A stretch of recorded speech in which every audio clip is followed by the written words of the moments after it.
ప్రజలకి కొంచెమైనా ఏమన్నా ఆలోచన ఉంటే మీరు ప్రజలు తిడుతున్నాడు ఏంది వీడు, ప్రజలను అంటున్నాడు ఏందని అనుకున్నా డోంట్ కేర్, ఏ మాత్రం ఇబ్బంది లేదు.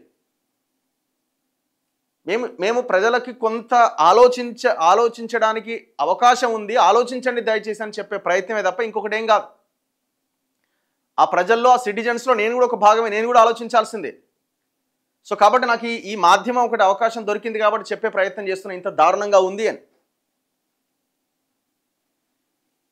మనం ఇవాళ ఫ్రీ బస్సు, గ్యాస్ బిల్లు, ఇంకోటి ఏంది కరెంటు, ఇంతకుముందు ఇంకోటి రైతు భరోసా, రైతు బంధు, ఇంకోటి ఫ్రీ స్కీమ్స్ మాయలో పడి అసలు ఈ డబ్బులు ఎక్కడి నుంచి వస్తున్నాయి?